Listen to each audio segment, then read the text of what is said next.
All right, so this is Maslow's hierarchy of needs, and this is a perspective on narcissists, and that they're in a chronic win-lose relationship. So narcissism is a motivational strategy as well as like a defense mechanism, right?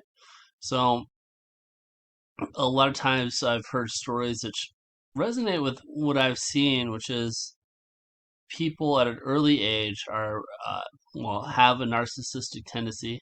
Maybe that runs in the family, or it's displayed by a parent, and that parent puts them under, um, or they're in a chaotic situation, right? And what they learned or assumed at that young age and that young brain, which is I need to control other people in order to have stability.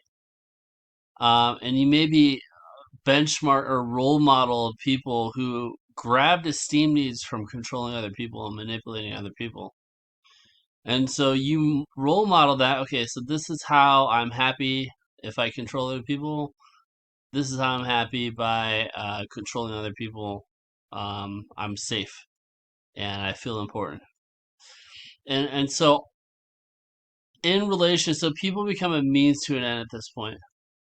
It is one big game of controlling other people, and that's all you're focused on. So it's hyper fixation on that, and it starts out as a kind of selling as a win-win relationship, but the genesis is a win-lose and even a lose-lose ultimately, because these are such toxic situations.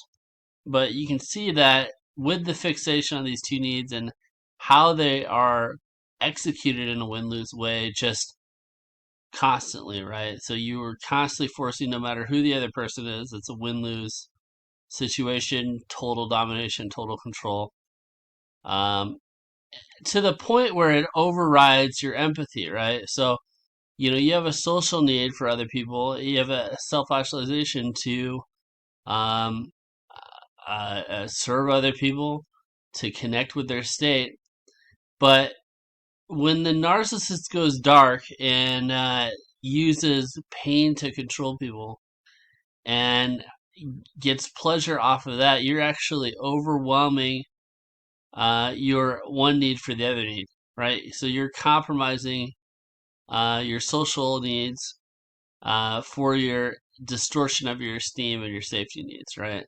So it's this constant internal contradiction, which becomes really a projection on their target. So because they're so used to using other people to get their ends, and they have this internal distortion, they'll actually project that onto their target, on usually what's their intimate partner, and blame them for it, and then double down on your core needs routes, um,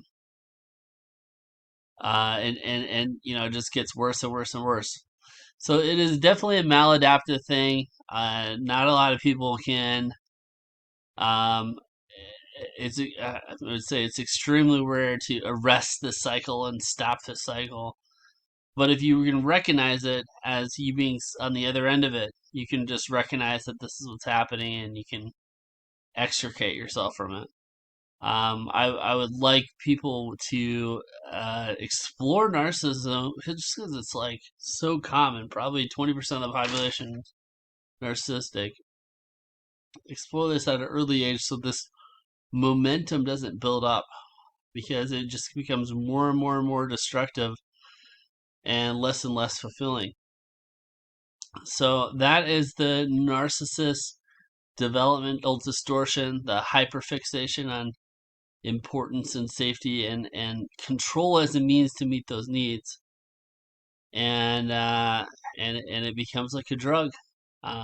Yeah, there's some kind of cheap pleasure out of it, but ultimately ends up being self-destructive and destructive to the people around you. So hopefully this gives you some insight. Have a good day.